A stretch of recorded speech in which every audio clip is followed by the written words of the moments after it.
ನಮಸ್ಕಾರ ಸ್ನೇಹಿತರೆ. ನಮ್ಮಲ್ಲಿ ತುಂಬಾ ಜನರಿಗೆ ಫ್ಯೂಚರ್ ಪ್ರಿಡಿಕ್ಷನ್ ಅಂದ್ರೆ ನೆನಪಾಗೋದು ವೀರಬ್ರಹ್ಮೇಂದ್ರ ಸ್ವಾಮೀಜಿ. ಇವರು ಬರೆದಿರುವಂತ ಪುಸ್ತಕ ಕಾಲಜ್ಞಾನ, ಭಾಷೆ ತೆಲುಗು. ಇನ್ನು ಪ್ರಪಂಚದಾದ್ಯಂತ ನೋಡೋದಾದ್ರೆ ಬಾಬಾ ವಾಂಗಾ ಹಾಗೂ ನಾಸ್ಟ್ರಾಡಾಮಸ್ ಫೇಮಸ್. ಆದ್ರೆ ನಮ್ಮ ಭಾರತದಲ್ಲೇ ಕಾಲಜ್ಞಾನದ ಹೊರತಾಗಿ ಇನ್ನೊಂದು ಪುಸ್ತಕ ಕೂಡ ಇದೆ. ಇದರಲ್ಲಿ ತುಂಬಾ ಪ್ರಿಡಿಕ್ಷನ್ಸ್ ಕೂಡ ಇದೆ. ಆ ಪುಸ್ತಕದ ಹೆಸರೇ ಭವಿಷ್ಯ ಮಾಲಿಕ. ಇದು ಸೌತ್ ಕಡೆ ಅಷ್ಟೊಂದು ಫೇಮಸ್ ಅಲ್ಲದಿದ್ರೂ ನಾರ್ತ್ ಕಡೆ ಮಾತ್ರ ತುಂಬಾನೇ ಫೇಮಸ್, ಮುಖ್ಯವಾಗಿ ಒಡಿಸ್ಸಾನಲ್ಲಿ. ಯಾಕಂದ್ರೆ ಇದನ್ನ ಬರ್ದಿರೋರು ಒಡಿಸ್ಸಾಗೆ ಸೇರಿದಂತ ಪಂಚಮ್ ಶಾಖಾದಲ್ಲಿ ಒಬ್ರು. ಪಂಚಮ್ ಶಾಖಾ ಅಂದ್ರೆ 5 ಮಹಾನ್ ವ್ಯಕ್ತಿಗಳು ಅಂತ ಅರ್ಥ.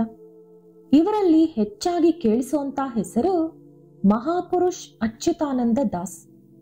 ಇನ್ನು ಉಳಿದ 4 ಜನರು ಬಲರಾಮ್ ದಾಸ್, ಜಗನ್ನಾಥ್ ದಾಸ್, ಯಶೋಬಂತ ದಾಸ್ ಹಾಗೂ ಶಿಶು ಅನಂತ ದಾಸ್. ಈ 5 ಜನರು ಕೂಡ ಶ್ರೀ ಚೈತನ್ಯ ಮಹಾಪ್ರಭುಗಳ ಶಿಷ್ಯಂದಿರು. ಇವರಲ್ಲಿ ಅಚ್ಯುತಾನಂದ ದಾಸ್ ಮಾತ್ರನೇ ಭವಿಷ್ಯ ಮಾಲಿಕ ಬರೆದಿದ್ದಾರೆ ಅಂತ ಕೆಲವರು ಹೇಳ್ತಾರೆ. ಇನ್ನು ಕೆಲವರು 5 ಜನರು ಕೂಡ ಸೇರಿಕೊಂಡು ಬರೆದಿದ್ದಾರೆ ಅಂತ ಹೇಳ್ತಾರೆ.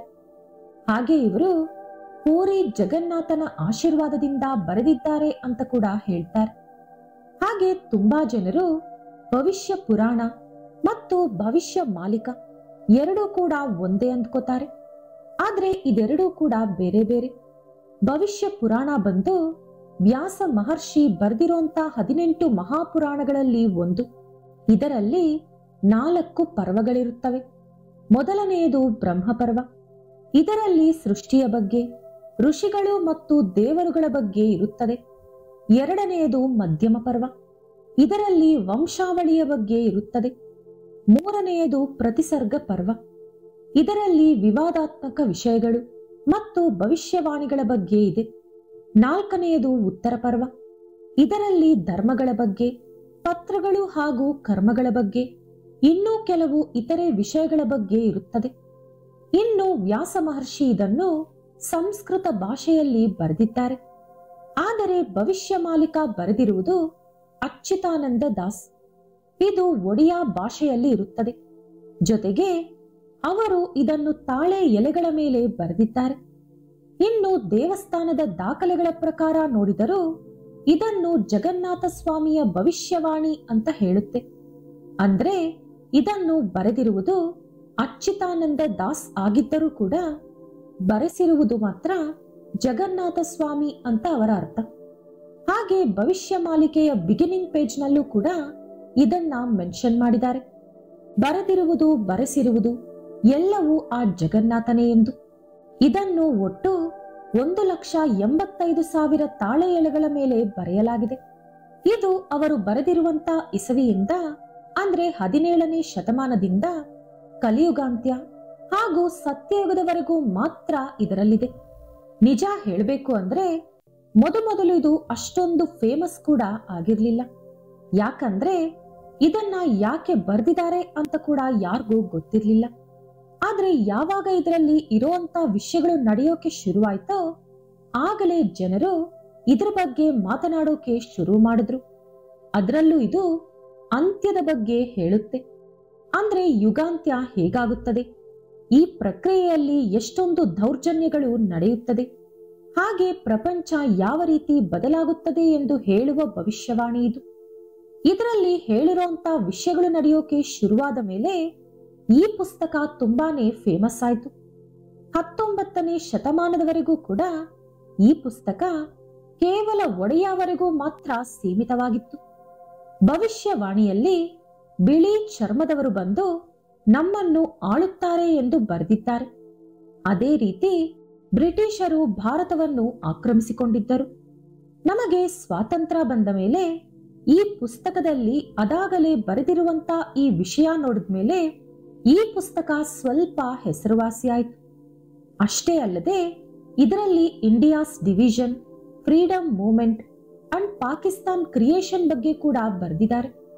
ಇನ್ನು ಆಗಿನಿಂದ ಗ್ಲೋಬಲ್ ಡಿಸಾಸ್ಟರ್ಸ್, ವಾರ್ಸ್, ಎಪಿಡೆಮಿಕ್ಸ್ ಶುರುವಾಯಿತು. ಹಾಗಾಗಿ ಈ ಮಾಲಿಕಾ ಪುಸ್ತಕವನ್ನು ಜನರು ಪರಿಶೀಲಿಸಿದರು.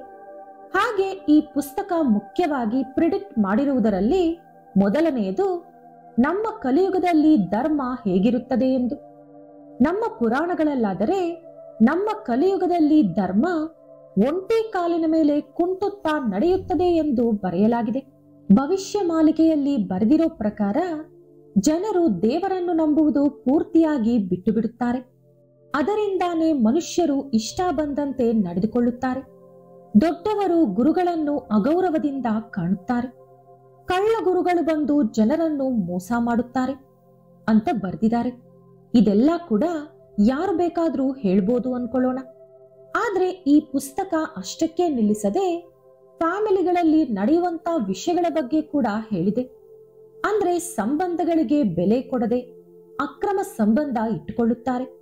ಹೋಮೋಸೆಕ್ಷುವಲ್ ರಿಲೇಶನ್ಶಿಪ್ಸ್ ತುಂಬಾ ಕಾಮನ್ ಆಗುತ್ತೆ ಅಂತ ಕೂಡ ಹೇಳಿದೆ. ಇದರ ಜೊತೆಗೆ ಮೊಘಲರು ಭಾರತದಲ್ಲಿ ಎಷ್ಟೊಂದು ದೌರ್ಜನ್ಯಗಳು ಮಾಡ್ತಾರೆ ಅಂತ ಕೂಡ ಈ ಪುಸ್ತಕ ಹೇಳಿದೆ. ಆದರೆ ಈ ಪುಸ್ತಕ ಬರೆದ ಸಮಯದಲ್ಲಿ ಮೊಘಲರ ಬಗ್ಗೆ ಯಾರಿಗೂ ಕೂಡ ಗೊತ್ತಿರಲಿಲ್ಲ.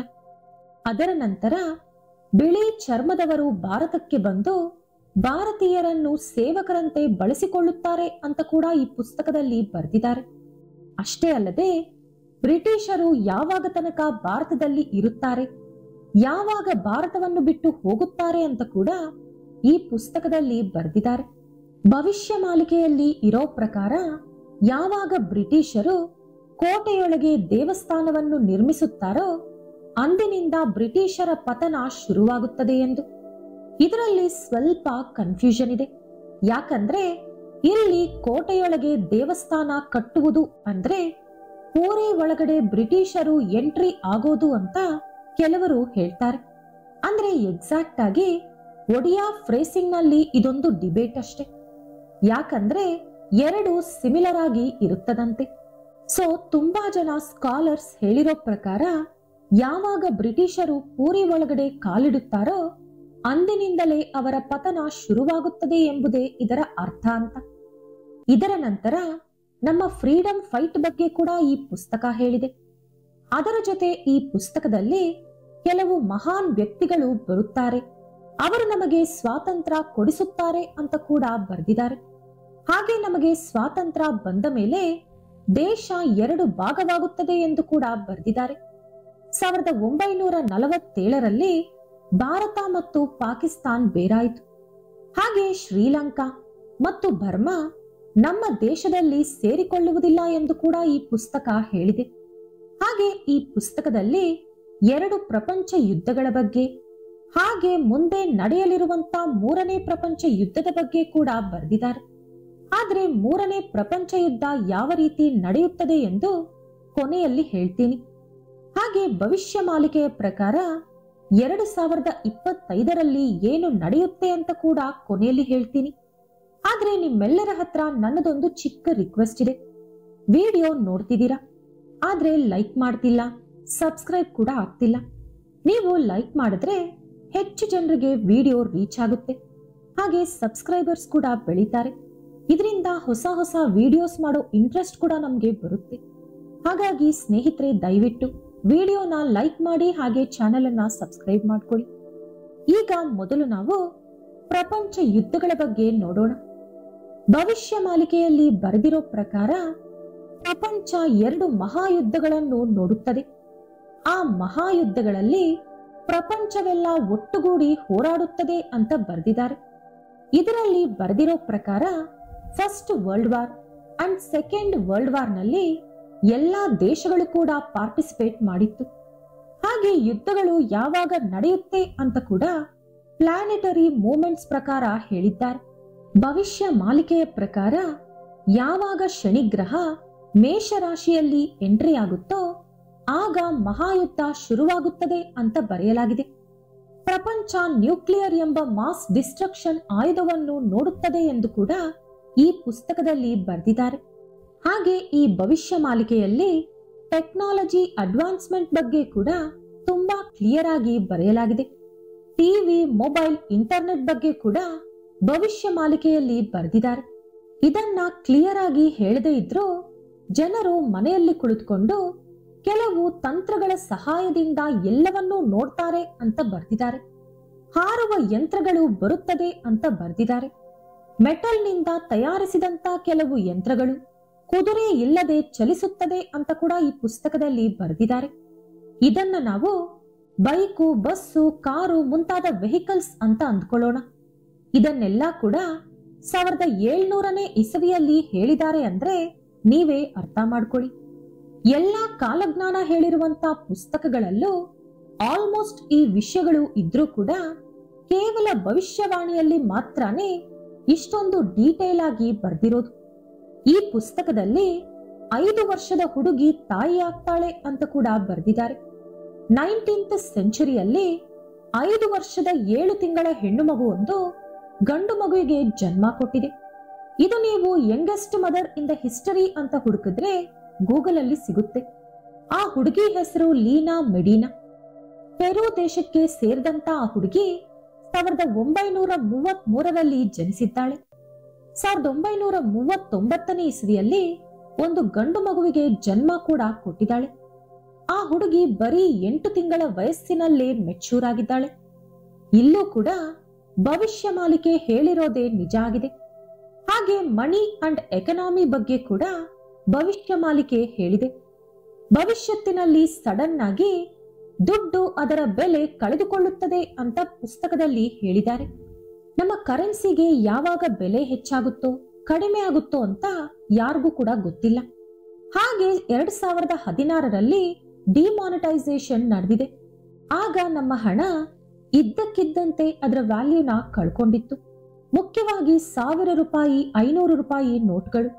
ಇದಲ್ಲದೆ ಒಂದು ಹಂದಿ ಆನೆ ತಲೆ ಇರುವಂತ ಮಗುವಿಗೆ ಜನ್ಮ ಕೊಡುತ್ತೆ ಅಂತ ಕೂಡ ಈ ಪುಸ್ತಕದಲ್ಲಿ ಬರೆದಿದ್ದಾರೆ.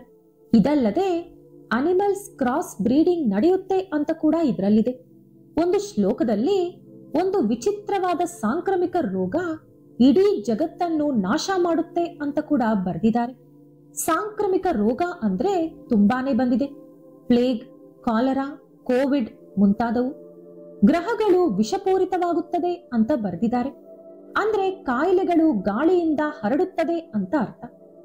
ಕಲಿಯುಗ ಮತ್ತು ಸತ್ಯಯುಗದ ಮಧ್ಯದಲ್ಲಿ ಅನಂತಯುಗ ಅಥವಾ ಆದಿ ಸತ್ಯಯುಗ ಇರುತ್ತದೆ ಅಂತ ಈ ಪುಸ್ತಕದಲ್ಲಿ ಬರೆದಿದ್ದಾರೆ. ಹಾಗೆ ಇದರ ಕಾಲಮಾನ 1000 ವರ್ಷಗಳಂತೆ. ಕಲ್ಕಿ ಭಗವಾನ್ ಬಂದಾಗಲೇ ಈ ಯುಗ ಶುರುವಾಗುತ್ತದೆ ಎಂದು ಜನರು ಅದುವರೆಗೂ ಅಭ್ಯಾಸ ಮಾಡಿಕೊಂಡಿರುವಂತ ಕೆಟ್ಟದ್ದನ್ನು ಬಿಟ್ಟು ಕಲ್ಕಿಯ ಹಿಂದೆ ಹೆಜ್ಜೆ ಹಾಕಲು, ಅಂದ್ರೆ ಧರ್ಮದ ಮಾರ್ಗವನ್ನು ಅನುಸರಿಸಲು ಈ 1000 ವರ್ಷಗಳು ಹಿಡಿಯುತ್ತದೆ. ಆ 1000 ವರ್ಷಗಳೇ ಅನಂತ ಯುಗ ಅಥವಾ ಆದಿ ಸತ್ಯಯುಗ ಅಂತ ಈ ಪುಸ್ತಕ ಹೇಳುತ್ತೆ. ಹಾಗೆ ಕಲ್ಕಿ ಭಗವಾನ್ ದಯೆಯಿಂದ ಸತ್ಯಯುಗ ಶುರುವಾಗುತ್ತದೆ ಅಂತ ಕೂಡ ಇದರಲ್ಲಿದೆ.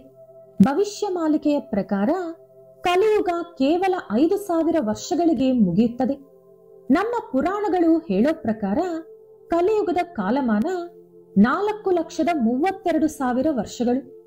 ಆದ್ರೆ ಭವಿಷ್ಯ ಮಾಲಿಕೆ ಮಾತ್ರ ಬರೀ 5,000 ವರ್ಷಗಳು ಅಂತ ಹೇಳಿದೆ.